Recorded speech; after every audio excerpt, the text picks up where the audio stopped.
above all powers, above all kings, above all nature and all created things, above all wisdom and all the ways of man. You were here before. C'est un moment sacré. La dot est considérée dans la Bible comme le principal événement du mariage. Je reprends, la dot est considérée dans le mariage comme le principal événement du mariage. On m'a souvent posé la question pour dire, est-ce que Dieu vient dans le ménage avant ou après la dot? Est-ce qu'il vient à la dot ou Dieu attend le mariage civil ou religieux pour venir? J'aimerais circonscrire l'enseignement. Amen. Lorsqu'on se marie, dans la Bible, nous n'avons aucune information sur le mariage civil. Amen. Parce que la Bible ne parle pas forcément de l'organisation politique d'un État.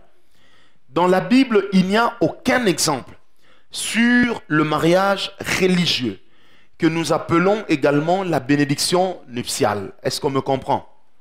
Est-ce que quelqu'un me comprend? Vous me poserez la deuxième question, mais si dans la Bible, il n'y a aucune indication sur le mariage, sur la bénédiction nuptiale, pourquoi vous nous interdisez toute consommation corporelle avant la bénédiction nuptiale? La réponse est simple.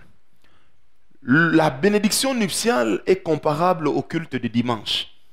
Personne dans la Bible n'a dit réunissez-vous dimanche matin parce que c'est le jour de la résurrection de Christ pour prier. Personne. Même pas Christ. Aucun apôtre l'a dit. Par contre, du temps des apôtres, ils se réunissaient tous les jours. Vous le trouvez dans Acte 2, verset 42. Ils se réunissaient tous les jours. Ils priaient tous les jours. Aujourd'hui, si vous priez tous les jours, l'église va souffrir d'un problème de dîmes et d'offrandes. Parce que les gens qui se réunissaient tous les jours dans Acte 2 pensaient que Jésus revenait les prochains jours. C'est comme ça qu'ils vendaient leurs biens et ils se le partageaient. Mais Talan Zambe, Ananias na Safira, babombilar me badaye. Pourtant ça le panouya, bangomo. Pourquoi Dieu a tué Ananias et Saphira alors que c'était leur droit? Parce que tout simplement, lorsqu'il y a une convention humaine contre laquelle Dieu ne se lève pas ou pour laquelle Dieu n'est pas contre, lorsque Dieu acte cela, le fait de ne pas le faire devient un péché. Jusque-là, ça va. Il faut que je dise ça en lingala. Hein? Minasema. Apanjoko et tout. Unatangisha Biblia yako. Donc quand vous lisez la Bible, Ananias et Saphira ont eu des problèmes avec Dieu à telle enseigne que Dieu a tué Ananias. Ensuite, il a tué Saphira. Est-ce que la parcelle qu'Ananias et Saphira avaient vendue appartenait-elle à l'église? Est-ce que cette parcelle appartenait à Pierre? Est-ce qu'Ananias et Saphira avaient donné cette parcelle à Jésus? Répondez-moi. Est-ce qu'Ananias et Saphira avaient consacré l'argent de leur vente à Jésus? Mais pourquoi et comment est-ce qu'ils ont été frappés de mort? Pour une simple raison. Tout ce qui est convention humaine, pour laquelle Dieu n'est pas contre, devient une parole que Dieu accepte. Et l'exemple, c'est d'abord l'histoire d'Ananias et Saphira. Amen. La deuxième hypothèse, ou le deuxième élément de réponse, c'est celui-ci. Le culte de dimanche n'a jamais été institué par Jésus. Mais les apôtres, quand ils ont vu qu'ils ne pouvaient plus rester au même endroit, parce qu'on cherchait à les tuer, il fallait libérer les gens pour commencer à se réunir 1 ou 2 ou 3 jours la semaine, mais avoir un programme de culte. Depuis le jour où les uns et les autres se sont décidés que nous allons nous réunir les dimanches, vous allez remarquer que même la nature est d'accord. Vrai ou faux? Est-ce que vous avez remarqué que le climat, généralement les dimanches, est particulier? Et pas seulement ici, même à Katakokombe. c'est différent. Pourquoi? Parce que les hommes se sont convenus d'un jour pour le Seigneur et le Seigneur a acté cela. C'est la même chose avec le mariage religieux ou la bénédiction religieuse. C'est-à-dire, dès le moment où l'Église adopte le culte du dimanche ou le dimanche comme jour de culte, dès le moment où l'Église adopte la bénédiction qu'elle doit accorder aux mariés, Dieu aussi est d'accord avec. Et j'ai moi-même célébré plusieurs mariages dans lesquels j'ai vu des démons partir. Et j'ai aussi célébré plusieurs mariages pour lesquels j'ai vu l'onction de Dieu descendre. Est-ce qu'on me comprend? Parce que Dieu est d'accord. Alors, d'un point de vue sociologique, aujourd'hui, lorsque nous parlons de mariage, nous en parlons à 3 niveaux. Amen. Le premier niveau de mariage, c'est celui qu'on appelle la dot. L'Église reconnaît que tu appartiens à une famille. Est-ce qu'on me comprend? L'Église reconnaît que tu as un père et une mère, auxquels l'Église ne se substitue pas. C'est pourquoi, par exemple, ici, à la parole de foi, on ne bénit pas les gens qui ont les dettes de la dot. Dans l'enseignement, vous allez comprendre pourquoi. Ce que je fais, l'Église a un agent spécial, le papa Théo. Bouge la main. Quand on vous dote et qu'il n'est pas là, si vous venez demander la bénédiction, le conseil paroissial me donne le droit de refuser. Pourquoi? Parce que nous ne bénissons pas les gens qui ont des dettes par rapport à la dot. Amen. Étant donné que nous avons accepté, et la société congolaise en général a accepté que le mariage se passe sous 3 niveaux. Le premier niveau, c'est le niveau familial. Ça veut dire le papa ou le parent de l'enfant reconnaît qu'il a accepté que sa fille s'en aille. Amen. Hein? Et c'est ce qu'on appelle la dot. Ensuite, nous avons le niveau politique ou étatique. C'est à ce niveau-là que nous exigeons que vous puissiez nous montrer l'acte de mariage civil qui montre que l'État vous a reconnu comme des mariés. Amen. Et ensuite, l'Église vous apporte la bénédiction nuptiale en constatant 3 choses. Premièrement, la dot a été perçue. Deuxièmement, le civil a été fait. Amen. Et troisièmement, tu n'as pas encore consommé corporellement. Parce que si tu as consommé, nous bénirons, mais sans le voile. Talasko place batbako saranzambe. Et belé babalana voile. Ba yebani de janzoto kala. Amen. Ce sont des menteurs. Parce qu'ils ont déjà brûlé une certaine étape. Amen. Alors, l'Église représentant Dieu, lorsque l'Église vous accorde sa bénédiction, elle est l'image de Dieu qui vous accorde sa bénédiction. Quand l'Église a maudit Ananias et Saphira par la bouche de Pierre, nous sommes dans le Nouveau Testament, les deux sont morts chacun à tour de rôle. J'aimerais ouvrir une parenthèse pour dire, ayez des problèmes avec tout le monde, pas avec une église. Parce que si cette église est en accord avec Dieu, Dieu s'élèvera contre vous, même si vous dites au nom de Jésus. Est-ce qu'on me comprend? Donc la dot, c'est le premier événement par lequel nous entrons dans les liens sacrés du mariage. Amen. Genèse 24. J'espère au moins que vous écrivez. Amen. Genèse 20. Oh, Amen. Boliété. Genèse 24. Moi, ma femme est revenue, donc j'ai mangé avant de sortir. Genèse 24 à partir du verset 1. Abraham était vieux, avancé en âge, et l'Éternel avait béni Abraham et toutes choses. Abraham dit à son serviteur, le plus ancien de sa maison, l'intendant de tous ses biens: mets, je te prie, ta main sous ma cuisse, ici, et je te ferai jurer par l'Éternel, le Dieu du ciel et le Dieu de la terre, de ne pas prendre pour mon fils une femme parmi les filles des Cananéens, au milieu desquels j'habite, mais d'aller dans mon pays et dans ma patrie, prendre une femme pour mon fils Isaac. Le serviteur lui répondit: Peut-être la femme ne voudra-t-elle pas me suivre dans ce pays-ci? Devrais-je mener ton fils dans le pays d'où tu es sorti?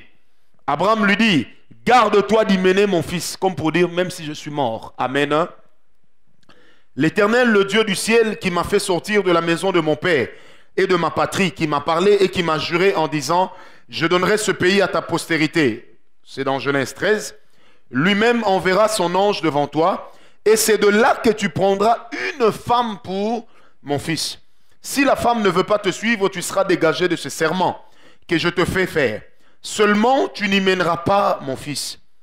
Le serviteur mit sa main sous la cuisse d'Abraham, son Seigneur, et lui jura d'observer ces choses. Amen.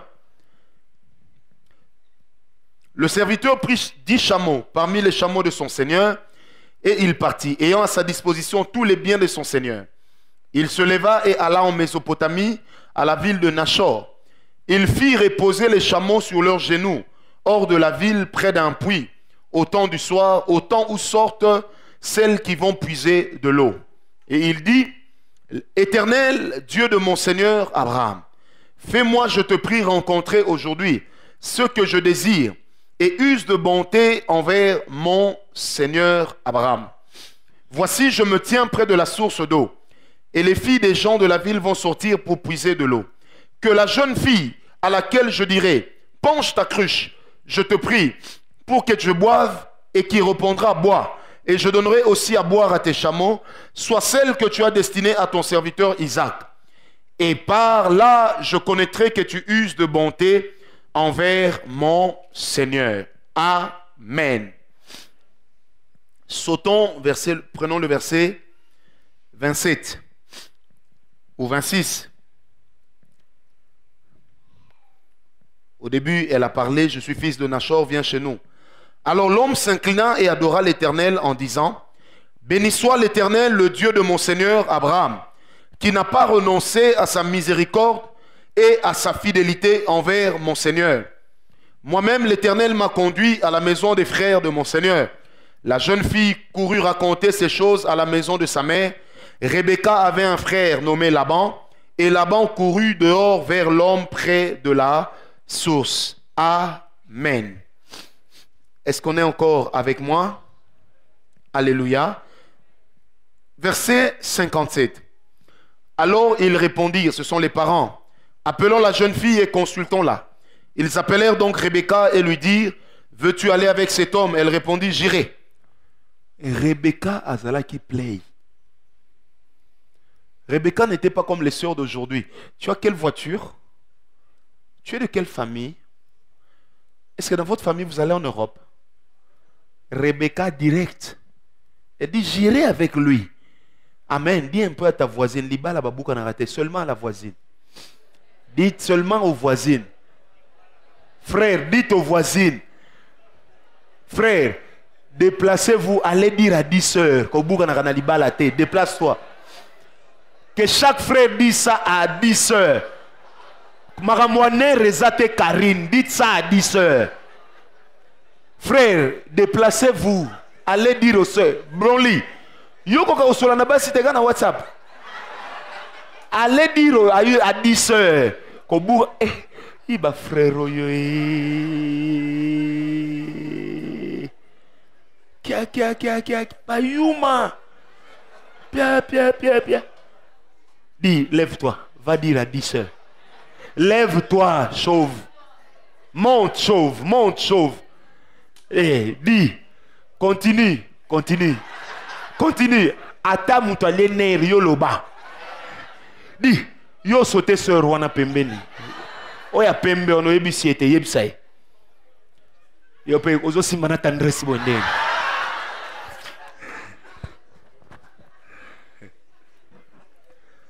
Rudy, dis à 10 sœurs là-bas. Voilà, faut leur dire, 10 sœurs. Il faut leur dire, Bobo on a télé comme Molibala, faut être comme Rebecca. Que Dieu nous donne des sœurs Rebecca. Rebecca dit, j'irai. Amen. Et ils laissèrent partir Rebecca, leur sœur, et sa nourrice avec le serviteur d'Abraham et ses gens. Ils bénirent Rebecca et lui dirent, ô notre sœur, puisses-tu devenir des milliers de miracles et que ta postérité possède la porte de ses ennemis. Rebecca se leva avec ses servantes. Elles montèrent sur les chameaux et suivirent l'homme. Et le serviteur emmena Rebecca et partit. Cependant, Isaac était revenu du puits de Lahai, Roy, et il habitait dans le pays du Midi. Un soir qu'Isaac était sorti pour méditer dans les champs, il leva les yeux et regarda, et voici des chameaux arrivaient. Rebecca leva aussi les yeux et vit Isaac, et descendit de son chameau. Elle dit au serviteur, « Qui est cet homme qui vient dans les champs à notre rencontre ?» On t'amène dans une ville, tu commences à convoiter les hommes. Dieu merci, elle est tombée sur le meilleur. Amen. Rebecca leva aussi les yeux, vit Isaac et descendit de son chameau. Elle dit au serviteur, « Qui est cet homme qui vient dans les champs à notre rencontre ?» Et le serviteur répondit, « C'est mon Seigneur. » Alors elle prit son voile et se couvrit, comme pour dire, il ne m'a pas encore découvert. Amen. Le serviteur raconta à Isaac toutes les choses qu'il avait faites. Isaac conduisit Rebecca dans la tente de Sarah, sa mère. Il prit Rebecca, qui devint sa femme, il l'aima ainsi. Isaac fut consolé après avoir perdu. Quelle consolation. Amen. Nulle part vous n'avez remarqué qu'un prophète soit béni soit venu bénir ce mariage. Et dans Genèse 29, à partir du verset 14 jusqu'à 30, vous allez lire comment Jacob a travaillé dur pour payer la dot de ses deux femmes. Et là, nous allons y revenir. En réalité, Jacob n'a pas travaillé dur pour la dot de deux femmes, mais il a travaillé dur pour la dot d'une femme, tout en se faisant rouler. Amen. Jacob n'avait pas la volonté d'être polygame. Il l'est devenu parce qu'il est tombé dans le piège que lui avait tendu qui? Laban. Ah, vous lisez quand même la Bible, gloire au Seigneur. Amen. Alors, la dot, selon la Bible ou selon ces deux textes, reflète le vrai mariage. Celui qui n'a pas doté n'a pas droit à la bénédiction. Surtout dans notre culture, parce que nous avons adopté cette culture juive. Si tu n'as pas doté une femme, tu n'as pas droit à la bénédiction. Et en réalité, chez nous, quand tu n'as pas doté une femme, tu n'as pas le droit de la connaître sexuellement. Étant donné que connaître quelqu'un sexuellement, très intimement, revient au fait que cette personne soit devenue ta femme. Et si nous revenons à cette réalité, combien de sœurs ont combien de maris aujourd'hui? Combien de frères ont combien de femmes aujourd'hui? Je ferme la parenthèse à la conscience de chacun de répondre. Amen. Nous allons voir 7 choses. Ou 7 choses que la dot implique. Et ensuite, nous verrons 7 choses spirituelles que la dot crée comme problème. Amen. 7 choses que la dot implique lorsque nous parlons du mariage. Amen. Première vérité, c'est que Dieu lui-même se sent impliqué lorsqu'on parle de la dot. Dieu ne s'invite pas qu'à la bénédiction nuptiale, mais Dieu s'invite déjà à la dot. Amen. Je répète, dis à ton voisin, Dieu s'invite à la dot. Comme ça, on est sûr qu'il n'aura rien raté. Dis-le lui, dis-le lui. Dieu s'invite déjà à la dot. Dans la vie de Isaac, Dieu s'est invité lui-même à la dot. Dans la vie de Jacob, Dieu s'est invité à la dot. Et dans la vie d'Esther, Dieu s'est lui-même aussi invité à la dot. Amen. Parce que l'homme qui a préparé Esther, du nom de Hégaï, c'est également la typologie de la personne du Saint-Esprit. Ça veut dire de celui qui prépare l'épouse, l'église. Amen. Donc la première vérité à savoir, c'est que lorsque nous parlons de la dot, Dieu lui-même se sent impliqué. Bien-aimé, quand tu as déjà épousé une femme et que tu te sépares d'avec elle, sache que c'est un divorce, ne serait-ce qu'au niveau familial. Est-ce qu'on est avec moi? C'est pourquoi, selon la loi congolaise, lorsque tu as doté une femme, la famille de la femme doit te remettre une reconnaissance de perception de dot. Amen. La famille de la femme doit dire, nous avons dit, demande à ce qu'on fasse entrer la femme de Papa Georges aux côtés de son mari. Comme ça, on saura s'il a bien payé la dot. Amen. Alléluia. Qu'est-ce que je disais déjà? Voilà. La loi congolaise est claire.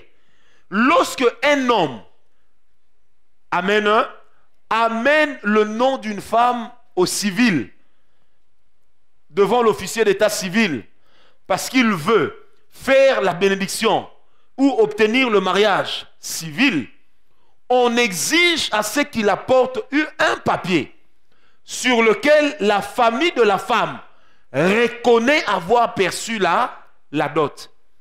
De sorte que si ce mariage n'est pas consommé, que la famille de la femme rembourse. Et si elle ne rembourse pas, ce sont les cours et tribunaux qui vont siéger. Est-ce qu'on me comprend?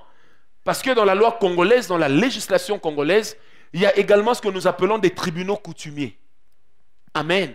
Et l'État congolais reconnaît la force de la coutume. J'aimerais ouvrir une parenthèse. Il y a des gens qui viennent des églises dans lesquelles on leur a dit que la coutume c'est la sorcellerie. Mais le pasteur qui vous dit que la coutume c'est la sorcellerie a une femme qu'il a dotée. Il l'a dotée selon quelle loi? Pas la coutume. Qui vous a dit que coutume en Afrique c'est la sorcellerie? Et qui t'a dit que chez les Blancs c'est ça qui est bien?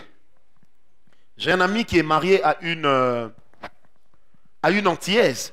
Chez eux, c'est la femme qui dote l'homme. Parce que les hommes sont rares. Fabrice est content. Parce que les hommes sont rares. Amen. Les hommes étant rares, les femmes se battent pour arracher un homme. Et par conséquent, les hommes se font doter par les femmes. Mais Karel, je ne t'encourage pas à te faire doter par une Antillaise. Elles ont souvent un caractère médiocre. Très mauvais. Amen. Dieu merci, mon ami est très bien tombé. Très bien tombé. Alléluia. Parce que je connais bien la femme et cet ami est serviteur de Dieu. Amen. Mais généralement, j'allais dire en Haïti, dans les Antilles, dans toutes ces îles-là, Guadeloupe, comment vous appelez ça, toutes ces Caraïbes et consorts, c'est la femme qui dote l'homme. Amen. Et lorsque la femme n'a pas doté l'homme, retenez bien une chose, vous qui écrivez, et j'assume ce que j'ai dit. Devant les coutumes contre lesquelles Dieu n'est pas. Ça veut dire, quand Dieu n'est pas contre une coutume, ça veut dire que Dieu est d'accord avec. Et il y a des choses dans nos coutumes qui sont bonnes. Dis à ton voisin, il y a des choses, et pas nabino pesa bien, il faut lui dire. Vous savez, l'histoire du Congo nous dit qu'à l'époque, lorsque tu épousais une femme, à Mwanda ici, le sable est blanc, n'est-ce pas? C'est le sable de la plage. Lorsque tu vas avec cette femme sous la tente, la première nuit, tes parents et les parents de la femme attendent devant la tente. Le matin, on doit découvrir qu'il y a un peu de sang. Si le sang n'est pas versé, on dira que tu as épousé une femme usagée. Conséquence, il faut, c'est ça la coutume ici au Bas-Congo, il faut que la famille de la femme rende la moitié de la dot. Et si on t'avait exigé les poules ou les chèvres, en fait dans la dot, dans nos coutumes, les chèvres et les poules se versaient après. Parce que les chèvres et les poules étaient synonymes de la virginité. Donc quand tu es entré sexuellement, soit tu ne vas pas verser la dot, les chèvres ou les poules. Est-ce qu'on me comprend? Mais par contre, si la fille était vierge, en dehors des animaux qu'on t'a demandé, de la chèvre et de la poule, tu dois ajouter soit une poule blanche, ou alors tu dois donner à la belle-mère une chèvre pour lui dire merci. Et dans la plupart de nos coutumes, lorsque la fille n'était pas vierge, le papa chassait la maman de la maison en disant que c'est toi qui es responsable. Est-ce qu'on me comprend? Frère, où sont les frères? Levez un peu les mains. Est-ce que cette coutume-là était mauvaise? Bon, tu dis non, mais combien de filles toi tu es allé avec? Escroc. Non, tu es un escroc sentimental. Parce que vous les hommes, vous pensez que vous pouvez aller avec les filles d'autrui. Et puis quand arrive l'heure du mariage, je veux une vierge.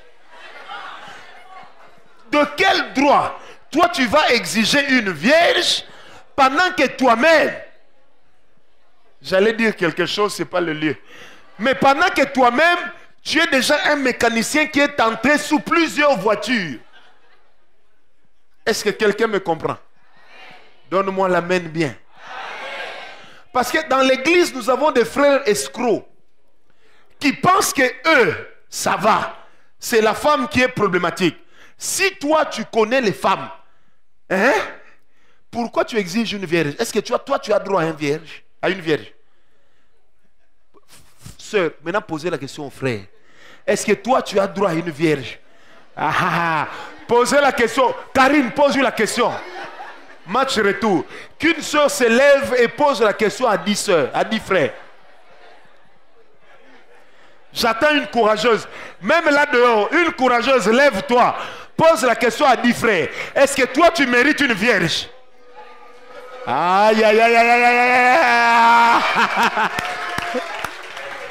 À l'intérieur, on a eu une courageuse. Faites entrer le couple là. À l'intérieur, on a eu une courageuse. Dehors, il n'y en a pas. Amen. Est-ce que dehors, je peux voir une sœur qui pose la question à 10 frères? Est-ce que toi, tu mérites une vierge? Sœur, tu es où? Apparemment, il y a des sœurs là-bas terribles. Hein? La conscience parle ou comment? Mais je ne comprends pas. Je demande à une sœur de se lever et de poser la question à 10 frères. Est-ce que toi, tu mérites une vierge? Mais dehors, il n'y en a pas. Mais lève-toi, pose. Hé, grand jeune, ça révèle des vérités non parlées. C'est comme des visions. Où est la sœur là? Mais elle est où? Pose la question à 10 frères. Est-ce que toi, tu mérites? Toi. Et puis il faut le regarder dans les... Cédric, toi, regarde-moi. Toi, Cédric. Toi, tu mérites une vierge. Que ta conscience réponde. Aïe, aïe, aïe, aïe, aïe. Est-ce que tout ce qui est dans nos coutumes est mauvais? Moi, j'ai aimé la nuance, pas forcément. Amen. Certaines choses sont mauvaises, mais il est inutile de croire que tout ce que nous avons dans nos coutumes vienne du diable ou soit faux. Est-ce qu'on me comprend? Parce qu'il y a aussi de ces choses dans nos coutumes qui étaient une valeur. Aujourd'hui, c'est la maman qui complote avec sa fille pour que la fille aille avorter. Mais dans nos coutumes, si le papa apprend que la fille a avorté et elle et sa maman dehors, est-ce que ça c'était mauvais? Parce que la maman a le droit de veiller sur sa fille. Tant qu'elle est chez elle, elle doit veiller. Maintenant, comment la maman veille? Si vous me posez la question, je vous dis, je ne sais pas, moi je n'ai jamais été une femme. Amen ou pas amen? Mais je sais comment les garçons réagissent quand ils ont déjà découvert la nudité d'une femme. Il est de ces réflexes qu'ils développent, vous sentez que, petit baby. Est-ce qu'on me comprend? Donc la première vérité à savoir, c'est que Dieu lui-même se sent impliqué lorsque nous parlons de la dot. Mettez-moi ça au milieu. Comme ça, ça me permet de bien voir ceux qui sont à l'extérieur. Est-ce que vous me voyez? En chair et en os?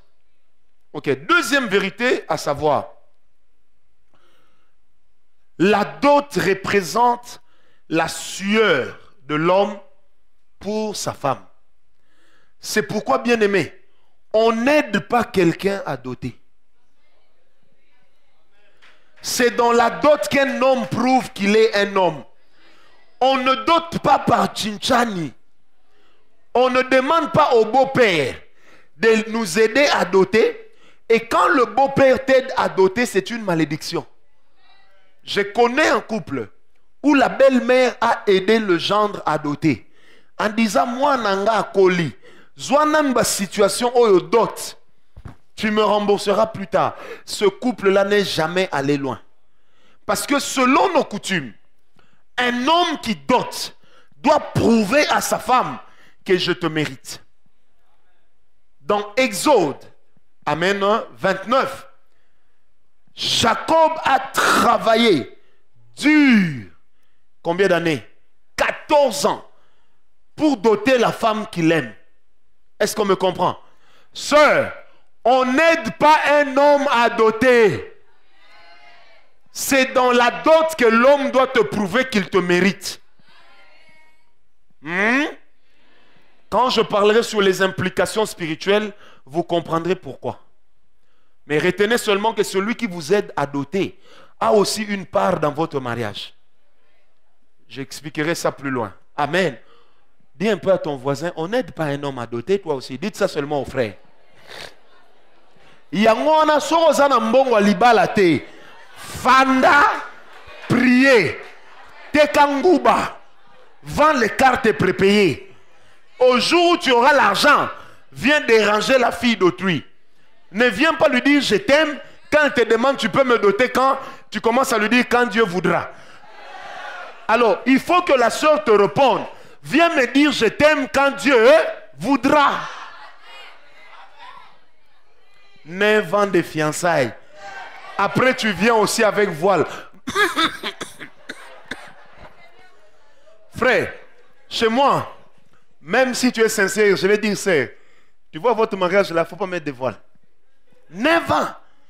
Si tu me dis on n'a rien fait, je dirais frère, tu es le premier morceau de bois que j'ai rencontré en amour. Parce que même un métal se dilate quand il fait chaud. Oh, quand on aime quelqu'un, la première chose qu'on perd, c'est la défense. C'est pourquoi quand un homme et une femme s'aiment et qui ne se sont pas encore connus, généralement en présence du frère, la soeur a souvent envie d'aller faire pipi. Et l'homme est souvent en train de baisser sa chemise. Pourquoi? Parce que là-bas, le vilebrequin est toujours en train de se faire remarquer. C'est une réunion des adultes. Il n'y a personne de moins de 18 ans ici. Aïe, aïe, aïe, aïe, aïe, aïe, aïe, aïe. Frère, soeur, si la fille t'aime et qu'elle est toujours très à l'aise en ta présence, attention, peut-être qu'il y a quelqu'un devant qui elle n'est pas à l'aise. Moi, je me rappelle, j'étais fiancé. Mais quand ma fiancée venait, j'avais seulement envie qu'il pleuve, qu'on ferme la porte, qu'on reste seulement nous deux, que je la regarde. Un jour, je me rappelle, j'ai dit à Dieu, donne-moi amen bien. Si c'est une impression que tu n'as jamais ressentie, quelqu'un un jour m'a parlé français. Il dit oui, mais quand vous dites ça, ça veut dire que vous vous mariez pour le sexe. Hein?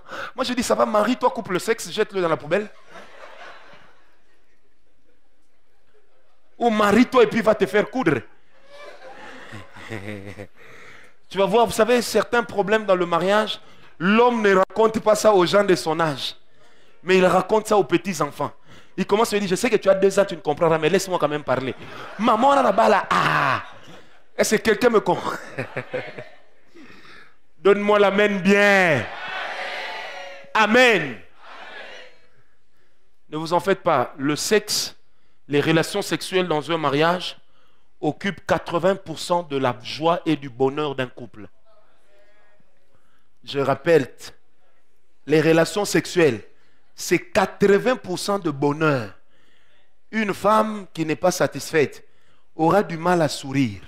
Même si vous lui achetez du Mac, elle aura du mal à sourire. Même si vous lui créez des dents en or. Parce que le plaisir sexuel, c'est Dieu qui a créé ça. C'est pas Satan. L'homme n'avait pas... Non, il y a des gens qui blaguent. Oh non, Adam était tombé avec la femme, c'est pourquoi Dieu l'a chassé. Dieu, en créant la chose et en mettant 2 nudités ensemble, il savait que l'accident était inévitable. Et quand Dieu a dit, je lui ferai une aide semblable, pas une aide pour aller laver les assiettes pour lui. Non, c'était une aide aidante. 3e vérité à savoir. Aïe, aïe, aïe, aïe, aïe. Sœur, si tu es fiancé et que la sœur commence à te dire que c'est son père, le frère, que c'est son père qui va payer la dot, refuse. Et si dans leur coutume, puisqu'il existe des coutumes, où c'est le papa qui paye la dot, j'expliquerai comment on en sort. Parce qu'il est de ces fois où ça devient incontournable. Mais il y a un moyen prévu pour en en sortir. Troisième vérité à savoir, c'est que la dot est une preuve de la valeur que l'homme donne à sa femme.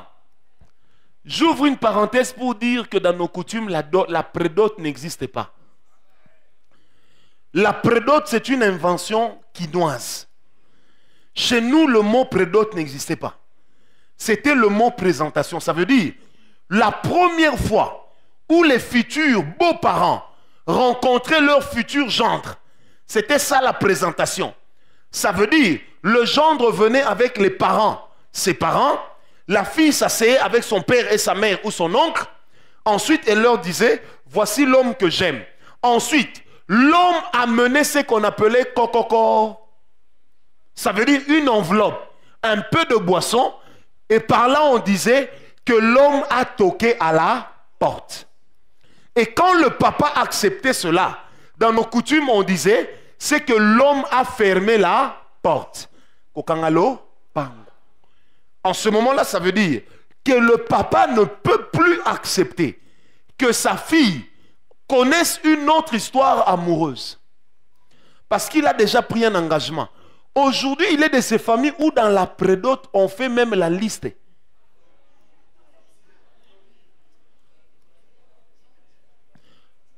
Deux superwax, 2 casas prémices, 5 casas scol, 2 casas, comment disent les Quinois, mitiziki, 2 casas mizik. Mais même si canette, 24 canettes, il y a Bex. Non. Et si je peux vous dire quelque chose, le jour où votre belle famille va vous demander ça, accepter. Mais quand ils vont vous donner la liste de la dot, retrancher. À la belle famille, on ne fait pas de cadeaux. C'est encore une belle famille. Ça deviendra ta famille quand vous serez mariés. Est-ce que quelqu'un m'a compris?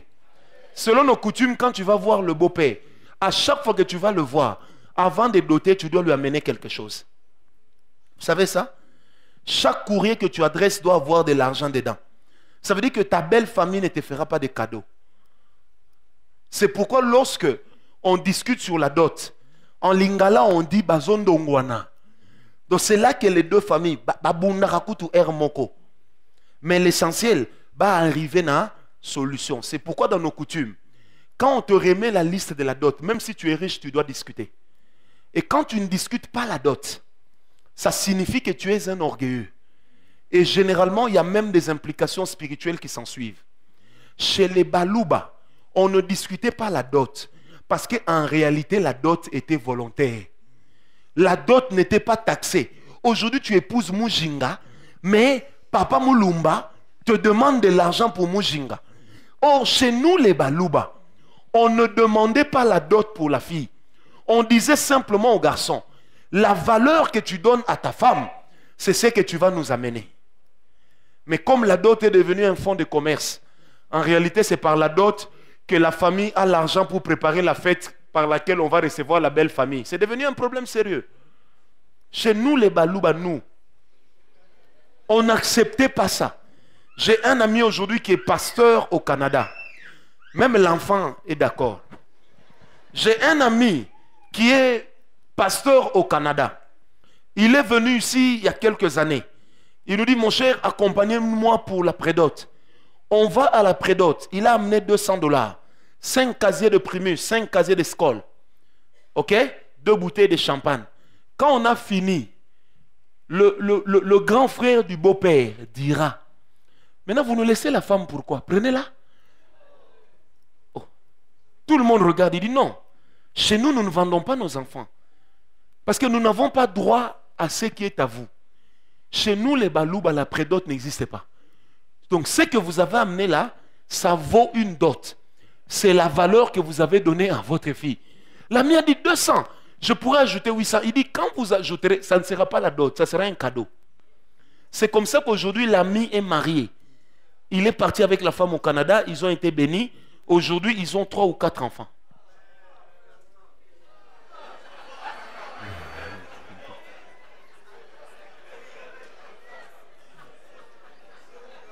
Amen. Parce que la dot, en réalité, à part chez les Bakongo qui exagèrent, parce que dans nos coutumes, Les Bakongo, non! C'est une exagération x 10 exposant 1100. Un frère m'a apporté la liste de la dot qu'on lui a donnée. Malheureusement, c'était devant la fiancée. Si on n'était que nous deux, j'allais lui dire, Boye, Boye. On lui a présenté 4 listes. La liste du papa, la liste de la maman. Amen. La liste du papa, la liste de la maman, la liste de l'oncle et la liste de papa Kouloutou. Je lui ai dit, sors la machine. On a fait les calculs, ça faisait à peu près 8400 $. Frère, si moi je dote votre fille à ce prix-là, ne venez plus chez moi.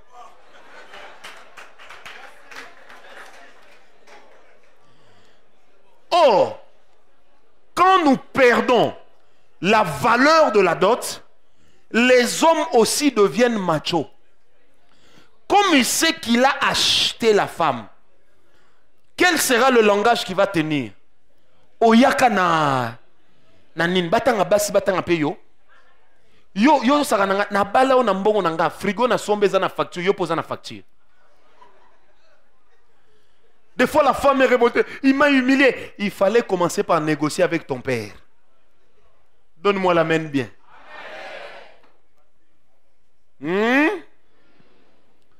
Que des hommes.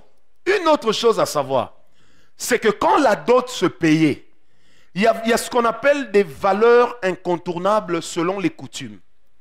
Quand vous épousez une fille de l'Équateur, on peut vous demander toutes choses, vous pouvez ne pas avoir. Mais la valeur de la pirogue, vous devez l'avoir. Quand c'est une fille de Kisangani, la valeur du fusil de chasse, vous devez essentiellement l'avoir. Parce que selon la coutume, c'est le fusil là qui fait le mariage.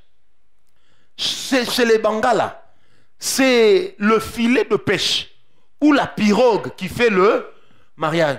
Chez nous, par contre, chez nous les Bashi, au Kivu, avec elle, chez nous, tu peux épouser une femme comme tu veux, mais tant que tu n'as pas amené des chèvres, des vaches, ça veut dire que tu n'as pas respecté la femme. Mais la vache chez eux a une valeur de 25 $. Donc quand on te demande 10 vaches, c'est 250 $, c'est pas compliqué. Mais quand les Bashi, Banakuya Kinshasa, quand tu viens épouser chez eux, ils commencent à te demander 10 vaches au prix de kin. À Kinshasa, une vache coûte combien? Un célibataire comme toi, qu'est-ce que tu connais? Une vache coûte combien? Hein? 500. Donc quand on te demande 10 vaches, c'est 5000. Ah! Toba Namboka. Est-ce qu'on est avec moi? Je me rappelle, nous étions très jeunes à l'époque. Nous étions au coin d'une avenue. Comme à l'époque, quand on est païen, on passe son temps à ne rien faire. Et on était là en train de discuter sur le football, sur Zaïko. Et puis, on a vu un premier camion qui est passé, un deuxième, un troisième. Là-dedans, il y avait 75 têtes de vaches vivantes. Parce qu'une famille nantie mariait sa fille. Et elle avait demandé 75 vaches. Alors, la famille qui mariait était aussi nantie. Ils ont dit te reprouver. Et comme la parcelle était grande, ils ont amené 75 vaches. Donc, ils ont seulement vu le premier camion arriver. On a ouvert la palette de derrière. 25 vaches. Deuxième camion, 25 vaches. Troisième camion, 25 vaches. Le beau-père a vu ça, il dit, moi, je donne une villa à ma campagne pour le mariage de ses enfants. Le beau-père, entendant ça, il dit, moi, je donne une Mercedes S560 sec. Mais le diable, voyant ça, 3 mois après, a dit divorce. Et ce mariage a volé en éclats. Amen. Seulement parce que la dot n'avait pas été bien payée. Quatrième vérité à savoir, c'est que la dot que la famille demande, c'est ce que représente la fille pour elle. Donc ce que tu représentes dans ta famille, c'est ça qu'on va demander. Si ton père commence à demander trop, en réalité tu étais une marchandise. En réalité, c'est que depuis le jour de ta naissance, papa t'est levé en se disant, non, t'es caillé. Et ton père devient un marchand de femmes. Pour ne pas dire un marchand d'esclaves. Et ce qu'il te faut en ce moment, c'est tomber sur le prophète Osée, qui seul est allé épouser une esclave. Amen. Donne-moi l'amen bien. C'est pourquoi tout à l'heure, j'ai dit ceci. Quand on fait la liste de la dot, ne prends pas directement l'enveloppe. Hey, papa a dit, hein, c'est ça la liste de la dot. Non. Il faut dire, papa, vous avez écrit quoi dedans? Parce que tout se négocie à la base.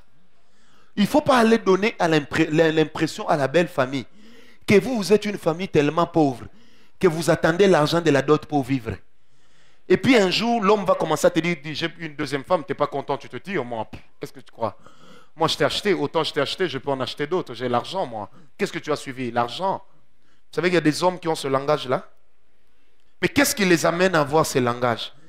Je lisais quelque part, à Montréal, il y a un Congolais qui est allé se marier, c'est une histoire que j'ai lue.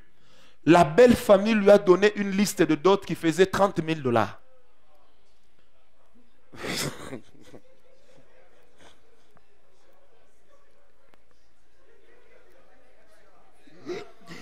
Et ça c'est pas la sorcellerie.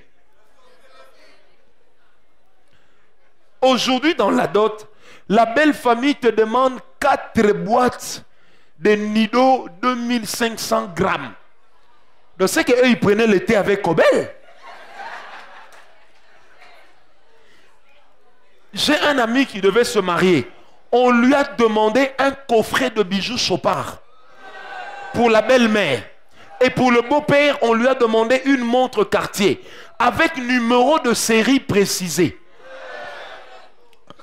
Quand il est venu me voir, je lui ai dit, mon cher, tu as des problèmes. Est-ce que Dieu est dans ces mariages? Parce que si doter devient une martyrisation, c'est que il y a quelque chose qui ne va pas. J'ai aimé un homme, on est venu doter sa fille. Comme liste de dot, il a demandé la chair et une Bible. Il dit, la chair, je vais offrir ça à mon pasteur. Comme ça, chaque fois qu'il sera en train de prêcher, Dieu sera en train de bénir le mariage de mon fils, de ma fille. Et la Bible, je la garderai jusqu'à ma mort et c'est celle que je méditerai pour que Dieu me parle. Parce que je souhaite que mes enfants soient heureux. Vos pères à vous. Déjà, quand tu grandis, il a un langage. Kasinazo engraisseo, ponali apembongot.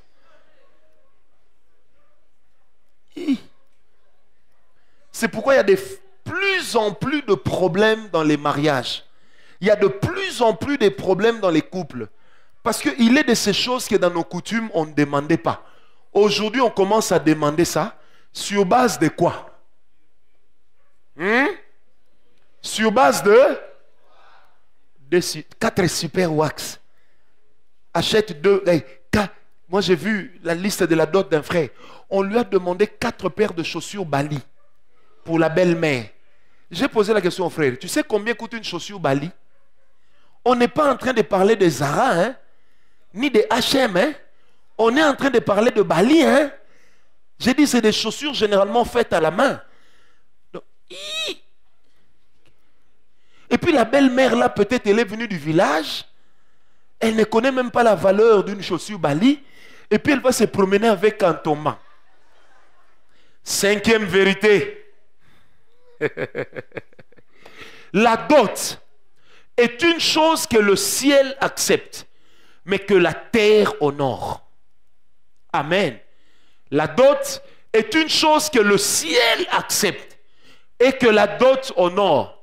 Sœur, si ton mari t'aime, la première chose qu'il doit faire, c'est de verser ta dot. Parce que c'est ça ta valeur. Laban a dit à Jacob, travaille 7 ans pour moi et je te donnerai la femme que tu veux. 7 bonnes années durant lesquelles Jacob a travaillé en se disant, je prendrai Rachel.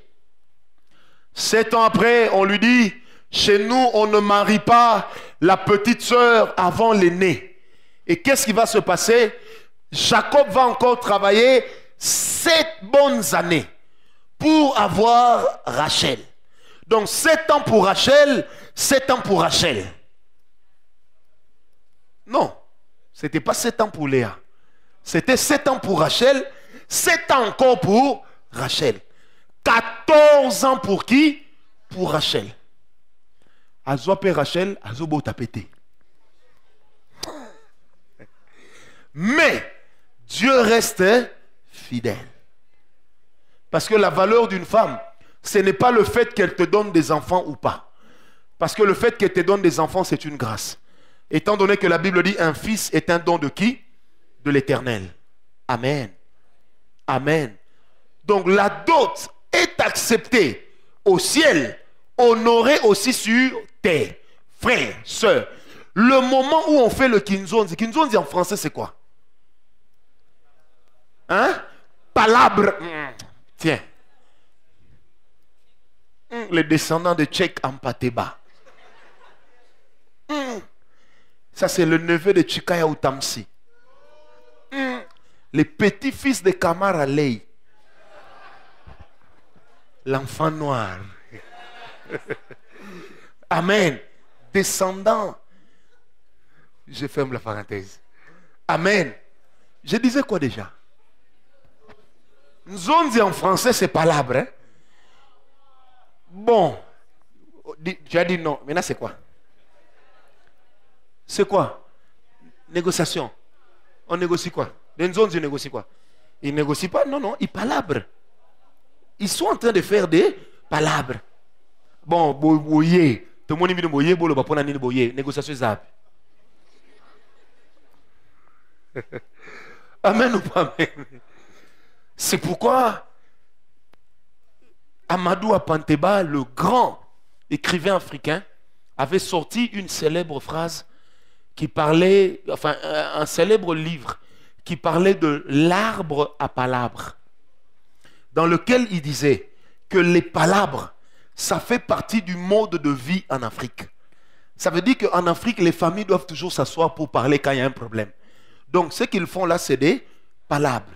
Amen. Amen. Alors, le choix de celui qui fait le palabre pour vous doit être bien fait. Généralement, les familles prennent n'importe qui et aujourd'hui, on négocie même l'homme qui va palabrer dans la rue. Des fois, on le négocie dans le quartier. Ma femme me pardonnera, mais c'est plus fort que moi. Général Cantos, tu étais là, non? Ma belle famille était allée prendre un gars pour palabrer. D'abord, il avait porté une chemise en pagne avec un costume. Il faut me pardonner, hein? C'est le témoignage. C'était le 31 mai 2006 que j'ai doté. Le monsieur l'a vidé. Il avait des yeux comme ça. Et c'est lui-même qui disait Nayebi ke nazana misuma vondo. Ayembi sabiso nzembo moko. Lui, il est Mouyombe. Ma belle famille est Topoké. Au lieu même d'aller prendre un Lokele, non, Banakuya avec un Mouyombe. Et moi, mon père aimait bien rire. Prof Christian était là. Tout le monde a rire, moi, tel prof Christian, regardez un peu. Tout un professeur d'université qui riait devant des bêtises. Vu on a commis. Dibele di mwana dindumba. Et nous tous on répondait di sumba. Dibele di mwana dindumba. Di sumba. Voilà, vous avez des mauvaises idées. Ça veut tout simplement dire que le sein d'une femme, ça s'achète. Oui.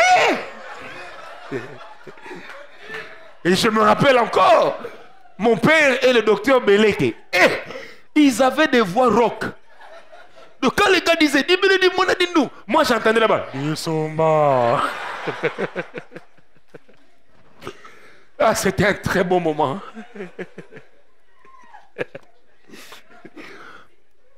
Et j'avais un grand ami à moi qui est pratiquement un frère, qui lui était là tout content. Et puis il me dit, Chesco, qui va pas? Dibele di mwana dindumba.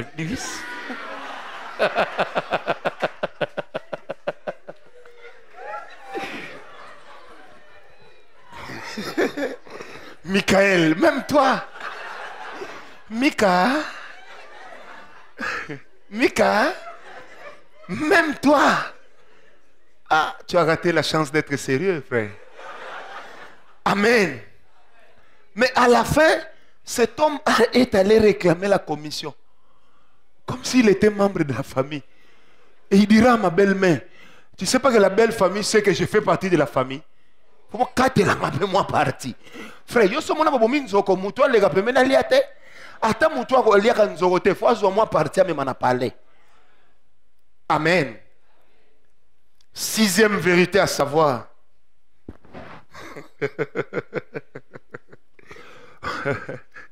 C'est par la dot que les deux familles deviennent une. Amen. Sixième vérité à savoir avec la dot, c'est par la dot que les deux familles deviennent une. Septième vérité, par la dot. Pourquoi est-ce que la fille, lorsqu'elle prend l'enveloppe de la dot, généralement, elle va s'agenouiller devant son père et elle lui tend l'enveloppe? Pour une simple raison. Elle reconnaît que le père, c'est lui qui est son chef. En lui donnant l'enveloppe, quand le père accepte l'enveloppe, ça veut dire qu'entre le père et le futur mari, il y a une passation de pouvoir. Est-ce qu'on m'a compris? Automatiquement, le futur mari ou le mari selon la dot devient le chef de la femme. C'est que la Bible du reste confirme. J'ai vu une sœur qui priait beaucoup, qui parlait en langue. On lui a demandé de prendre l'enveloppe et d'aller donner à son père en s'agenouillant. Elle dit comme ça, il est écrit, tu ne te prosterneras pas devant autre personne que Dieu seul. J'avais eu envie de disparaître. Amen. Ça c'est TTS, trop spirituel. Spirituel à foufou. Amen. Hein? Les implications spirituelles, nous allons en étudier 7. Et c'est là que l'enseignement deviendra très intéressant. Amen. Est-ce que quelqu'un est avec moi? Qui est marié ici? Qui est marié? Lève un peu ta main. Les femmes mariées, baissez les mains. Seulement les hommes mariés. Qui est marié? Qui n'a pas fini sa dot? Lève sa main. Lève ta main. Bon. Qui a payé sa dot seul? Dieu vous voit. Dieu vous voit. Dieu vous voit. Moi, amen. Moi, j'ai payé seul. Parce que j'avais dit à ma famille, ne m'aidez pas. Je suis un homme. Je dois prouver à cette fille que je l'aime. Amen.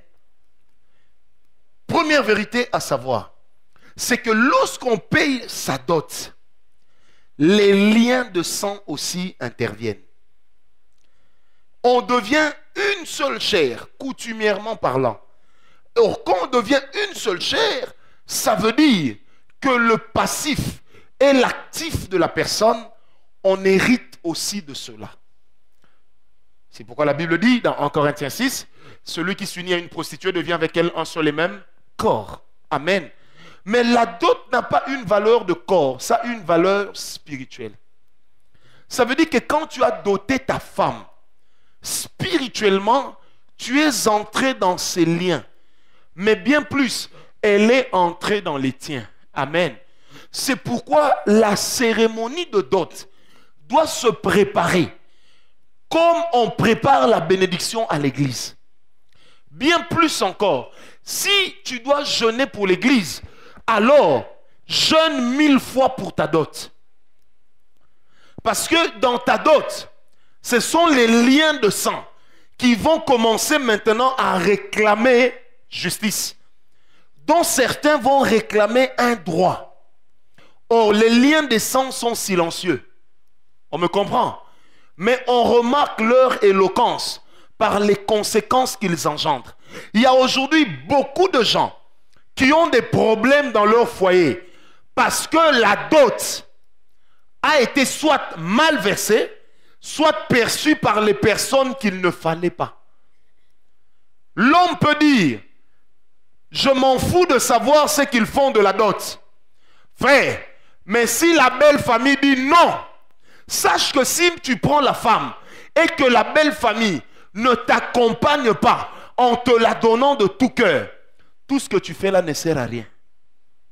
Amen. C'est pourquoi c'est des choses qu'il faut préparer dans la prière. Il faut assainir le chemin. Il faut faire passer la mêleuse et ensuite faire passer la machine qui va mettre l'asphalte. Parce que le mariage, la dot, c'est un moment d'alliance. Deuxième vérité, c'est que la dot est un moment d'alliance. En tant que moment d'alliance, toutes les paroles qu'on sort dans la cérémonie de la dot ont la même valeur que les paroles que l'on sort lorsqu'on contracte une alliance. Or, la loi dit, lorsqu'il y a un contrat entre deux personnes, personne ne peut rompre le contrat unilatéralement sans être puni par la loi en payant des dommages et intérêts.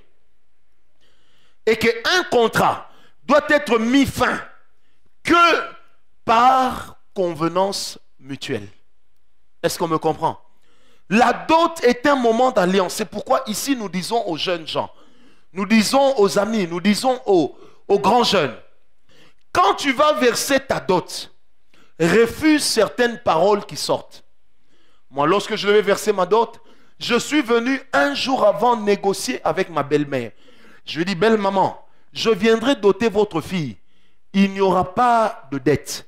Je suis un homme, je vais m'assumer. Mais, si vous dites que Nyongwaliba laissi la kate, ça veut dire que même après la dot, il reste toujours une dette. Je lui ai dit, devant les gens, je vous poserai la question, qu'est-ce qui manque sur la liste pour que je puisse compléter? Amen. Je dis deuxième chose, si vous dites, je vous demanderai de les sortir de leur tombe qu'ils viennent boire avec moi sur la table. Et j'étais très sec en le disant. Ma belle-mère, heureusement, Dieu merci, elle m'a dit non, on ne va pas faire ça, puisque ça ne vous arrange pas. J'ai dit oui.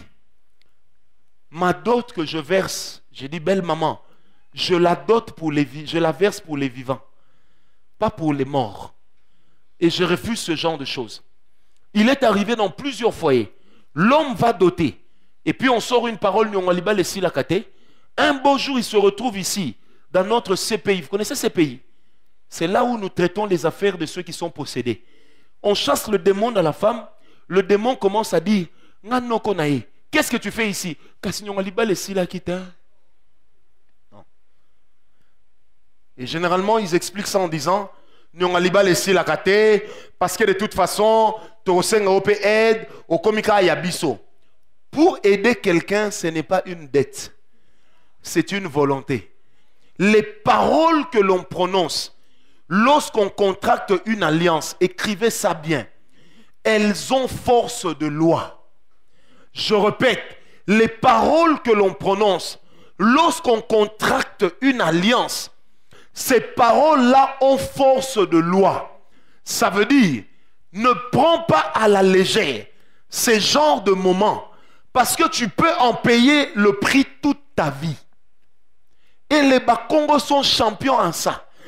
Papa, Nyongalibale sila ka te vraiment papa. Te, yange sila. Moi, on m'a donné la liste de la dot, j'ai dit à ma famille, il faut aller discuter. Les qui? Ils ont discuté, nous nous sommes entendus. Le jour où on est venu verser la dot, le général Kantos était à mes côtés. Belle-mère à Loba, Mbongo, ya nini? Ya mundu ke kokite, ya fusil. Tala, banoko miswe baluka. Heureusement qu'avant de sortir, j'avais dit à Dieu, je ne peux pas me marier en gardant une dette. Et en sortant, c'est lui qui était venu me prendre. Le Seigneur m'a comme ça dit, prends ton argent de loyer, mets dans la poche. Et c'est en arrivant là-bas, quand il y a eu ces petites tractations-là, que j'ai sorti l'argent de mon loyer. J'ai donné, on a payé. Je peux vous garantir, quand on a payé, j'ai senti un ouf. Et à la fin, j'ai regardé ma belle-mère. J'attendais qu'on me dise que l'argent n'est pas fini. Pour toi, annuler la zéro. Est-ce qu'on me comprend? Parce que vaut mieux annuler un événement que de se marier avec un mauvais commencement. Vaut mieux rester célibataire à vie que de demeurer toute sa vie prisonnier, mais en étant marié. Frère, quelquefois Dieu retarde votre mariage parce qu'il y a quelqu'un qui est en train de préparer pour vous. Est-ce que quelqu'un me comprend? Dis un peu à ton voisin, la dette aussi prend fin. Dis-lui. Même une dette a une fin. Il faut lui dire ça. Même une dette a une fin. Quelqu'un peut me donner un amen bien? Troisième chose à savoir. Si la dot, comme nous avions dit, se paye exclusivement par l'homme, alors, comment faire dans le cas des familles où il est de coutume que l'homme qui se marie puisse accepter que son père le fasse pour lui? La chose est simple. Amen. Quand vous prenez Exode 30, le verset 14, la Bible parle de l'offrande de rachat. Ça veut dire, si vous êtes contraint, acceptez. Amen. Je répète, si vous êtes contraint, vous ne pouvez rien faire. Mais autant que la famille va vous donner de quoi doter, autant vous prenez une valeur symbolique de la dot. Allez remettre à votre pasteur en lui demandant de prier pour racheter votre mariage des mains de votre père ou de votre beau-père. Il y a beaucoup de couples pour lesquels le mari de nuit qui dérange la femme n'était autre que le beau-père. Et quand on chasse le beau-père, des fois il dit, vous me chassez pourquoi? C'est moi qui ai doté cette fille. Attention. Et vous allez remarquer que généralement, je dis bien généralement, j'ai même presque envie de dire presque toujours, mais généralement dans les familles où le beau-père dote pour son fils, vous allez remarquer que ce sont des familles où les enfants ne tournent qu'autour de leur père même quand ils vieillissent. Vous allez remarquer que ce sont des familles où les enfants ont du mal à se détacher. Parce que psychologiquement et spirituellement, ils entretiennent une dette vis-à-vis de leur papa. Et leur papa devient comme une force spirituelle qui continue à s'exercer sur eux. C'est comme ça que vous avez l'impression quelquefois que ce que votre beau-père dit à votre mari est plus important que les idées que vous lui donnez. Le problème c'est lequel? Comment t'a-t-il doté? Peut-être que c'est maman qui a tout donné. Frère, rachetez la dot à l'église. Mais quand vous aurez les moyens, allez racheter la dot chez le concerné. Ça veut dire quoi? Amener de l'argent ou des biens à l'église, que votre pasteur prie pour cela. Ensuite, allez offrir à votre papa ou à votre maman, sans lui dire pourquoi. Dites-lui, papa, je t'aime. Voici pour toi. Mais dans votre cœur, vous savez que je suis en train de me défaire de la dette. Dans la Bible, une femme est venue dire à Élisée. Elle dit, Élisée, mon mari est mort. C'était un fils de prophète. Il avait emprunté de l'argent pour nourrir les fils de prophètes. Elle faisait référence à l'époque où Jézabel cherchait à donner la mort aux prophètes de Dieu et que Élie a cru qu'il était resté le seul prophète. Et il y avait des gens qui cachaient des fils de prophètes et des prophètes chez eux. Et le mari de cette femme était un fils de prophète qui avait caché d'autres prophètes. Quand elle est venue voir Élisée, elle a dit, mon mari s'est endetté. Aujourd'hui, mon mari est mort. Est-ce que vous me suivez? À l'extérieur, on me suit? Elle dit, aujourd'hui, mon mari est mort. Le créancier, celui à qui mon mari devait, est en train, a pris mes enfants. Il veut faire d'eux des esclaves. Homme de Dieu, qu'est-ce que tu dis?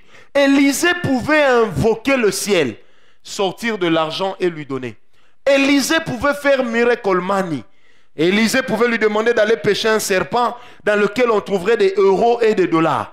Élisée pouvait faire bien des choses. Mais ce qu'Élisée a fait est significatif.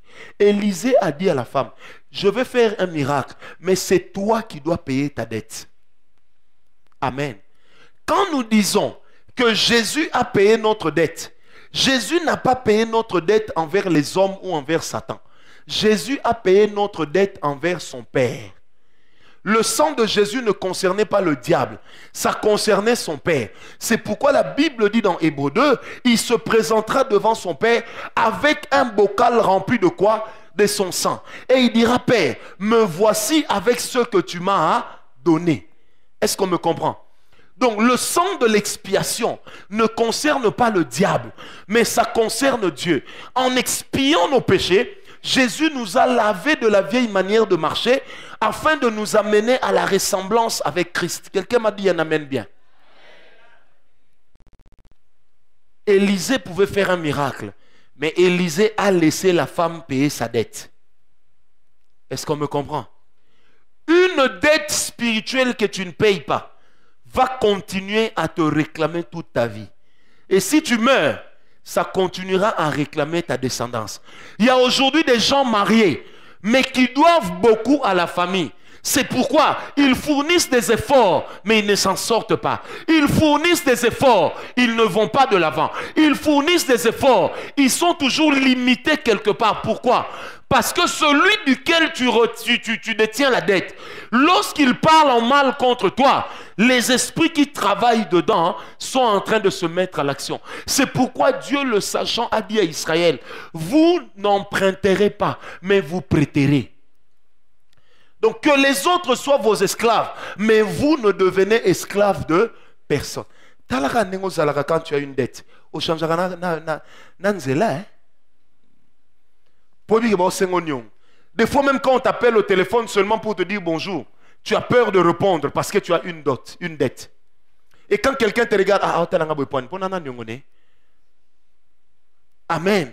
Parce que la dette rabaisse. Mais en réalité, quand vous avez la dette de quelqu'un de spirituel, il peut vous manipuler avec son argent. Il peut vous manipuler seulement parce que vous lui devez quelque chose. Est-ce que quelqu'un m'a compris? Et quand la Bible dit, vous n'emprunterez pas, mais vous prêterez à plusieurs. Dieu n'a pas dit ça comme une exhortation, mais Dieu a donné cela en Israël comme une loi. Est-ce que quelqu'un est avec moi? Dieu a donné cela comme une loi. Et Dieu ajoute, lorsque tu auras prêté de l'argent, tu ne réclameras pas d'intérêt. Donc, banque Lambert, c'est interdit dans la Bible. Pourquoi Dieu interdit ça? Parce que Dieu sait que spirituellement, il est de ces gens qui sont des esprits forts et mauvais. Donc quand tu lui dois, tu ne le sais peut-être pas, mais ce que tu lui dois spirituellement est en train de générer un intérêt. C'est pourquoi, bien-aimés, ne devez rien à personne. Contentez-vous du peu que vous avez. Donne-moi un amen bien. Dis à ton voisin, contente-toi de ce que tu as. Troisième implication spirituelle. Comme vous voulez. Quatrième implication spirituelle.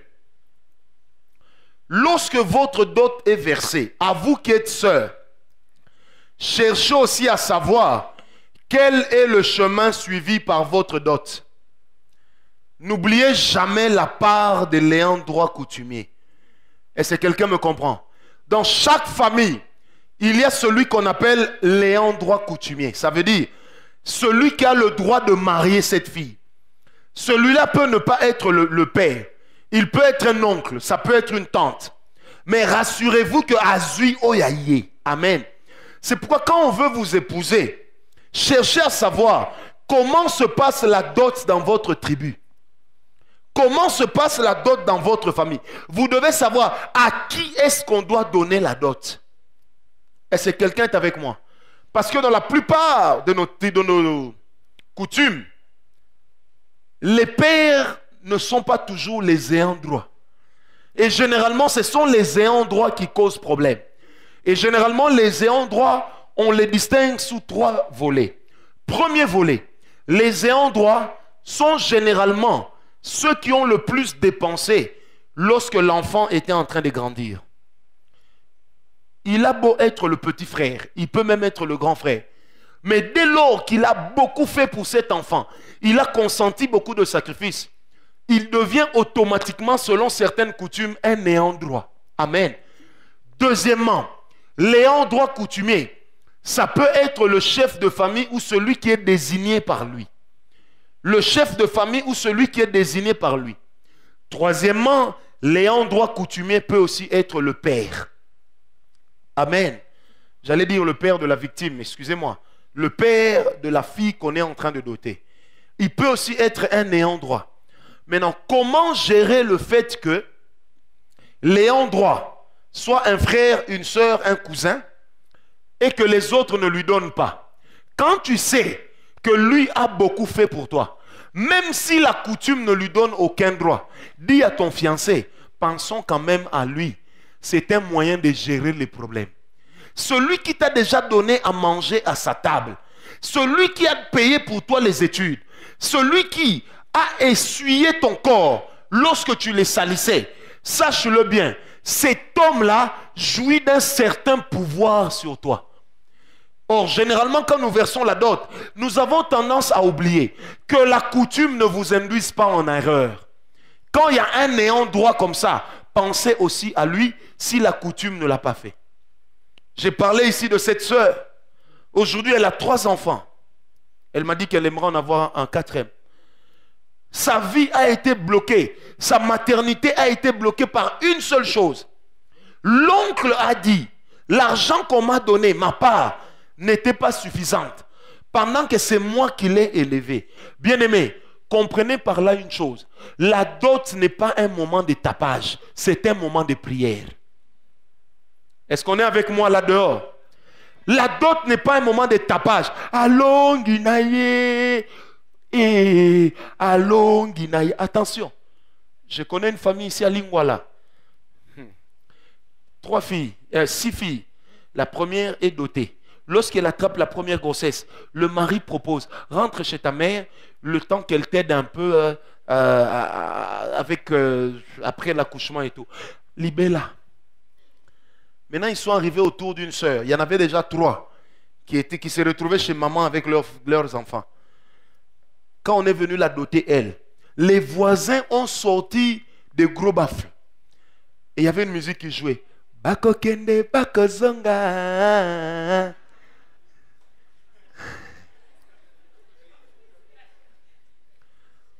En fait, le quartier avait compris que dans cette famille, quand on dote une fille,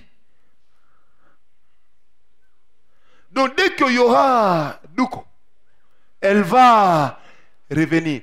Comme pour dire que la grossesse était égale au passeport et au visa retour. Billet compris. Amen. Et Dieu merci, cette fille priait beaucoup. Et quand elle a entendu cette musique, ça fait ting à ses oreilles. Juste le lendemain de la dot, elle a commencé un jeûne de 7 jours. Elle a prié. Et aujourd'hui, elle est la seule à demeurer encore mariée. C'est pourquoi je répète, chère fille, chère sœur, la dot n'est pas un moment de triomphalisme, mais c'est un moment de prière. Parce qu'il y a des fortes implications spirituelles. Des fois, dans certaines dots, on va jusqu'à réveiller des esprits des morts. Et il y a des enfants qui sont ici. Ils ont un esprit de célibat. Ils ont des problèmes pour se marier. Seulement parce que leur mère à elle n'a pas été dotée dans les normes. En suivant les normes. Comme disent les Bakongo, énorme. Et l'anda quitté. Donc ils n'ont pas été dotés en suivant les normes requises. Amen. Pour le mariage. Or, lorsque vous ne faites pas attention à ces petites choses, bien-aimé, moi quand j'ai doté, j'ai posé la question à ma femme, qu'est-ce que maman a fait de la dot? Il faut qu'on sache. Comme ça au moins je sais aussi à quoi m'attendre dans la prière. Donne-moi un amen bien. Alléluia. Les choses, vous savez, le diable se cache souvent dans des petites choses que nous négligeons. Le diable se cache souvent dans des choses auxquelles nous n'accordons pas beaucoup d'importance. Mais pourtant, ce sont les choses dans lesquelles le diable se cache. Ce qui divise des foyers, ce qui divise des couples, ce ne sont pas toujours des grandes disputes avec des insultes incroyables. Non, ce sont des fois des petites choses qu'on a semblé négliger. Mais des petites choses pour lesquelles on va pleurer toute la vie. Amen. 40e vérité à savoir. 5e implication spirituelle. Quand tu épouses une femme ou tu acceptes d'être épousé par un homme, il y a également l'ADN spirituel de la famille que tu dois comprendre. Je connais une fille, elle vit aujourd'hui en Belgique. Sans exagérer, cette fille a été dotée dans sa vie au moins 8 fois. Une fois, on est venu la doter, son propre père dira à l'homme, ah oui, ko doté, na benga kyo. Papa, joue pour lingo boyaye ko ya pété. Parce que le papa savait que sa fille, elle est habituée des dots. En fait, qu'est-ce qui se passe? La vérité, c'est quoi? C'est que tous les hommes qui ont doté cette fille ont connu une faillite dans leurs affaires. Et il y a des gens comme ça. Amen. Elle porte la poisse parce qu'elle est une malédiction humaine. Donc quand tu t'accroches à elle, elle emmène sa malédiction dans tes affaires. Et tout ce que tu fais commence à mourir. Cette fille a été un moment mariée à un blanc. Ce blanc-là, on lui a dit, tout le monde, pas elle. Il a insisté. Frère, 6 mois après, le blanc l'amène en Italie, lui dit, je t'ai amené en Europe, c'est les rêves des filles d'Afrique. Maintenant, au moins, laisse-moi tranquille. Reconnais que toi et moi, on est divorcés. La femme lui dit, qu'est-ce que j'ai fait? L'homme dit à la fille, quand nous nous sommes mariés, j'avais un compte bloqué de 2 500 000 $. Au jour d'aujourd'hui, je n'ai même pas 1 000 $. Et j'ai dû emprunter l'argent pour t'amener ici. Et l'homme va conclure en disant, je donne aujourd'hui raison à ton père. Tu n'étais pas une femme qu'il fallait épouser. Amen. Mais sœur, il y a aussi des frères que tu vois ici, en costume, belle cravate. Mais c'est un esprit errant. Ça veut dire, si tu le laisses t'épouser, ta vie deviendra calamiteuse. Et je ne peux pas vous dire aujourd'hui, le nombre de personnes qui pleurent après avoir opéré un choix par rapport au mariage. Bien-aimé, ne sois pas ignorant quant aux grandes choses. Quand tu veux te marier, prends le temps de comprendre ta propre famille, mais prends aussi le temps de comprendre la famille dans laquelle tu entres. Tu te maries à un homme, tu apprends que dans leur famille, leur père sort avec toutes les filles. Toi-même commences déjà à prendre tes dispositions. Tu apprends que dans cette famille, les gens n'évoluent pas. N'attends pas les conséquences pour devenir intercesseuse. Deviens intercesseuse déjà avant. Parce qu'il y a beaucoup de familles dans lesquelles ces choses se voient, mais on les néglige en utilisant les yeux de la foi. La foi, c'est bien. Mais quand vous pouvez prévenir et entrer en prière, n'hésitez jamais à le faire. Ces choses que vous négligez, l'ADN familial, l'ADN spirituel de la famille, les choses qui marchent et qui ne marchent pas. J'ai connu une fille gentille, elle était gentille comme une prune sur la langue. Et elle était douce comme un jus de raisin. Cette fille, quand elle s'est mariée, elle est venue me voir. Je dis, le Seigneur me dit que tu as un mari de nuit, c'est ton père. Elle me dit, moi, mon mari de nuit, moi je ne connais pas ces choses. Ah non, hein. Ah non, moi, je ne sais pas. Oh, mais oh. Elle a parlé français, comme si elle sortait du château de Versailles. Moi, je lui ai dit, ça, tunaona. Après 3 ans de mariage, à chaque fois qu'il dorme sur le lit, l'homme se réveille toujours par terre. Ce n'est que le commencement. Attends. Après un moment, l'homme se réveille par terre avec des blessures. L'homme a mis le lit contre le mur et lui dormait contre le mur.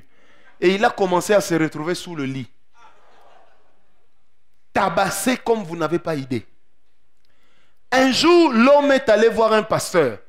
Il lui dit, je vais t'expliquer qui je vois.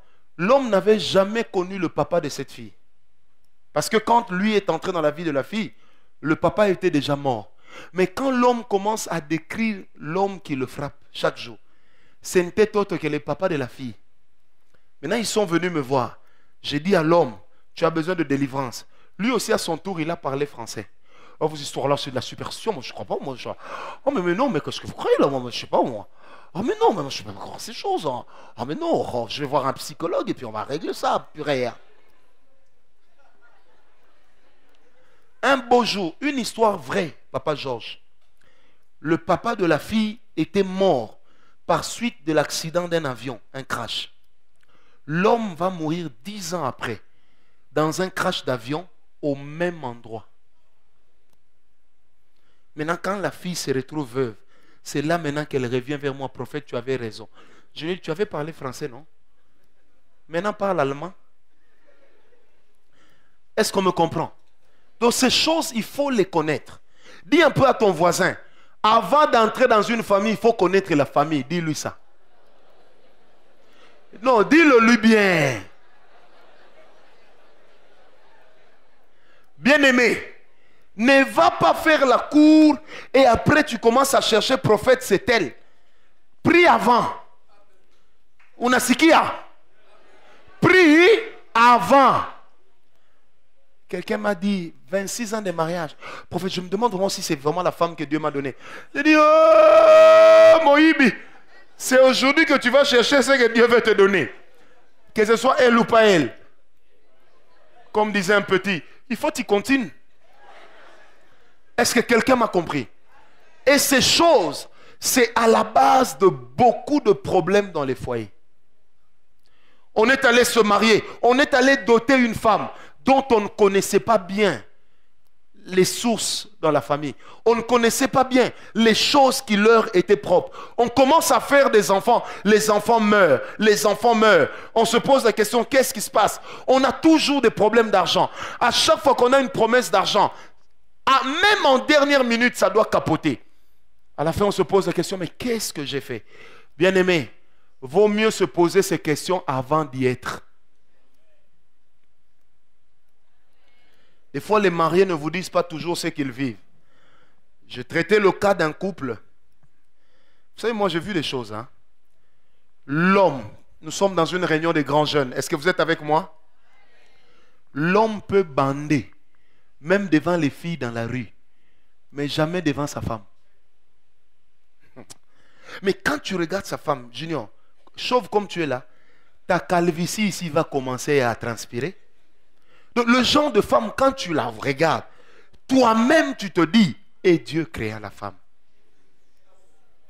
Donc le genre de femme pour lesquelles les hommes stupides disent, si j'épouse cette femme, je vais démissionner du boulot, je vais rester à la maison, je vais commencer à faire la cuisine, je la mettrai au dos, parce qu'il ne faut même pas qu'elle se salisse les ongles, elle est trop parfaite.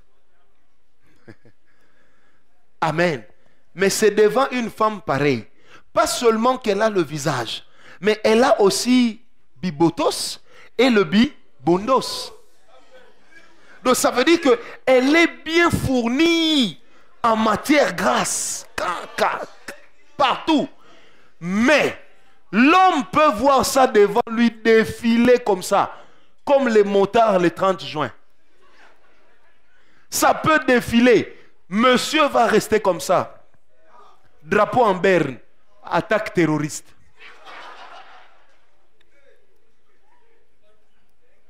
Donne-moi l'amen bien.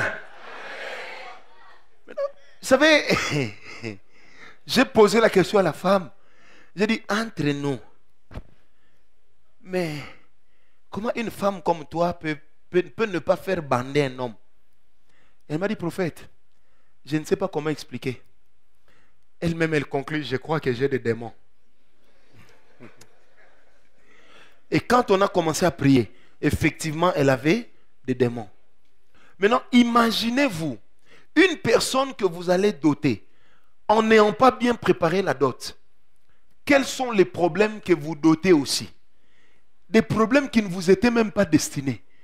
Donc c'est comme le micro qui était là, et puis vous passez à côté. Hey, moi, c'est faut qu'on a doté. Il y a un problème. Est-ce que quelqu'un me comprend? En fait, il est de ces femmes et même de ces hommes qui ressemblent à ça. Amen. Donc quand tu les acceptes dans ta vie, tu sens que tes projets sont en train de mourir. Tu commences à ne vivre qu'avec le nécessaire. À chaque fois que tu veux dépasser un peu le seuil du nécessaire, tu retombes. Un vieil ami est venu me voir une fois avec sa femme. Il me dit, mon cher, je me suis marié, je ne pouvais pas te dire. Tu n'étais pas là, mais voilà, c'est ma femme. On a déjà fait 3 ans ensemble. J'ai dit, waouh. Quand il me disait ça, je regardais la femme, je voyais quelqu'un d'autre, un vieux, en train de l'embrasser. Et puis je dis, bon, est-ce qu'on peut prier? Quand on a commencé à prier, est-ce que je peux parler librement? La femme a commencé à faire sortir l'odeur du caca. Pas de la bouche, ni de là-bas, mais de tout le corps. Donc c'est comme si les pores de son corps s'étaient ouverts. Et que ce qu'il en sortait, c'était cette odeur-là. Et c'est là que l'homme m'avouera, mon cher, Dieu est grand. Tu sais qu'à chaque fois que je dors avec ma femme, il y a une autre femme qui vient m'agresser. Et maintenant, tous ces jours-ci, c'est un vieux monsieur qui vient me taper.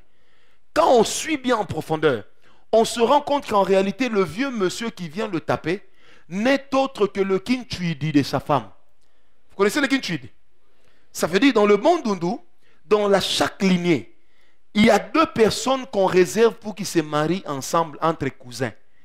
Maintenant, toi, tu vas tomber sur un homme qui est kintuidi. Mais sa femme, qui lui était destinée, même si elle est mariée, spirituellement, ils sont liés tant que ce lien n'a pas été rompu par la prière. Alors, ce vieillard-là était en réalité le vieux cousin de la fille. Et qui était devenu son mari de nuit. Et qui commençait à déranger ce foyer. Vous imaginez un peu? Donc, tu épouses un homme, mais vous entrez dans une union polygamique. Pendant que sur papier, c'est monogamique. C'est pourquoi, est-ce qu'il y a quelqu'un qui me suit dehors? Yangoana, quand tu veux doter, si la belle famille oppose des résistances, avant de forcer, arrête-toi. Cherche à savoir pourquoi. Cherche à savoir pourquoi. Sinon, il y a des gens, des femmes ou des hommes pour lesquels la mort est dans le pot. Il faut chercher Élisée. Sixième implication spirituelle, c'est que trahir un mariage coutumier est égal à un divorce coutumier, avec les conséquences que ça engendre. Si devant le tribunal, en divorçant, la femme a des droits que son avocat va faire valoir, écoutez-moi très bien, dans le mariage coutumier, la coutume aussi a des droits qu'elle peut faire valoir. Mais le comble, c'est qu'on ne te le dira pas toujours. C'est pourquoi, jeune fille, vous qui négligez cet aspect de choses, vous ne savez pas toujours avec quoi est-ce que vous êtes en train de jouer. Et si vous êtes dans des familles où ce genre de choses se pratiquent souvent, aujourd'hui c'est le jour où il faut que toi tu t'en sortes au nom de Jésus. Si dans ta famille on a dit que les filles ne peuvent pas se marier, que les garçons ne peuvent pas se marier, aujourd'hui nous allons prier pour toi. Cette parole-là qu'on avait dite contre toi, nous allons la chasser et la révoquer au nom de Jésus. Dis à ton voisin, toi dispose-toi seulement. Vous savez, il y a des gens qui croient que c'est une honte lorsque un démon sort de leur vie. Moi, je préfère que les gens me voient sale parce qu'un esprit mauvais est sorti, plutôt que les gens continuent à me regarder en voyant en moi un homme propre, alors qu'en réalité, j'ai des esprits sales en moi. Et si tu es d'accord avec moi, j'aimerais que tu me donnes un amen très bien. Amen. Dis à ton voisin, si tu as ce problème-là, à la fin, ça sera fini. Non, dis-le lui très bien, ça sera fini. Septième implication spirituelle, c'est que le moment de la dot, dans la plupart des coutumes, est aussi appelé le moment des esprits. C'est pourquoi généralement chez nous au village, lorsque les gens dotaient, on invitait l'orchestre de la tribu. Amen. Hein? Qui venait en réalité exécuter certains pas de danse, qui étaient en réalité des prières, par lesquels on demandait à ce que des esprits sortent de l'eau pour accompagner le jeune couple, pour leur donner des enfants, pour les rendre amoureux, pour les rendre féconds, pour les rendre prospères. Est-ce qu'on m'a compris? Et ce sont des choses, des fois on ne nous en parle toujours pas, mais pourtant ça existe et on en paye le prix. Le moment de la dot étant un moment des esprits, Ma prière pour toi, grand jeune, c'est que le moment de ta dot devienne un moment où le Saint-Esprit agit. Que ça ne soit pas un moment où certains esprits agissent. J'aimerais dire, parce que ça me vient comme ça à l'esprit, lors de certaines dots dans les familles, c'est là que certains en profitent pour devenir les chefs spirituels de la famille. Tu dois faire très attention. Un jour, j'ai prié avec un couple ami et le Seigneur va nous révéler que le papa de l'homme a pris le contrôle de ce mariage le jour de la dot. Et qu'est-ce qui va se passer? J'étais à cette dot. Ce papa-là était d'un calme terrible. Et il regardait par terre, sans lever les yeux. Amen. Mais quand il a levé les yeux, il a fixé le couple qui venait de se marier coutumièrement pendant plus d'une heure. Et moi, j'ai dit à mon voisin, mon cher, ce vieux est en train de faire quelque chose. Il m'a dit, ah, t'es bien au moment où qui partout. J'ai dit, mon cher, vaut mieux au moment où qui partout qu'au tika bon place bazar. Est-ce que quelqu'un me comprend? Et jusqu'aujourd'hui, ce couple est en train de gémir sous la pauvreté. De vous sentez deux belles personnes, une belle femme, un homme beau, mais rien ne marche dans leur vie. Pourquoi? Parce qu'on a profité de la dot pour introduire certains esprits, pour permettre à ce que certaines personnes entrent. Quand nous on se mariait, nous avions jeûné 3 jours, mon épouse et moi, et nous avions dit à Dieu, tout celui qui n'est pas avec nous, Seigneur, empêche-le de venir. Moi, j'ai vu des membres de ma famille proche refuser de venir à la dot. Et j'ai vu une de mes tantes me dire, pardon, mais vérité,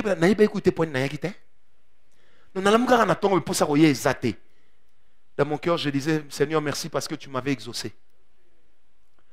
Frère, si tu te bats pour contenter tout le monde pour ton mariage, tu contenteras même le diable. Est-ce que tu m'as compris? Si tu te bats pour que tout le monde t'accepte, pour que le mariage, ta cérémonie de dot soit la meilleure qu'on a jamais connue dans la famille, assure-toi qu'en esprit aussi ça sera comme ça. Mais si ce n'est que dans la chair, parce que les gens ont porté l'uniforme, parce que les gens ont dansé, fais attention. Certaines danses sont des malédictions que l'on lance. Est-ce qu'on m'a compris? On a assisté à une dot, je m'arrêterai par là et puis on va prier. Ou en pleine cérémonie de dot, la tante de la fille, elle viendra danser seulement devant le couple. Et un moment, elle se tient devant le couple et puis elle fait ça.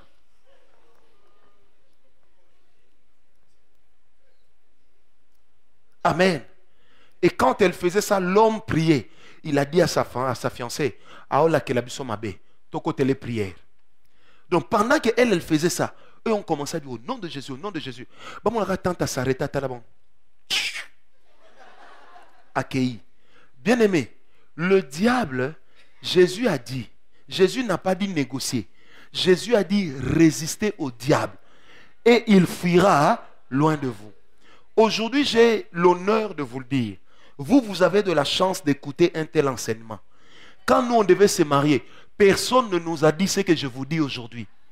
Et nous en avons tous payé le prix à un certain moment. Est-ce que vous comprenez?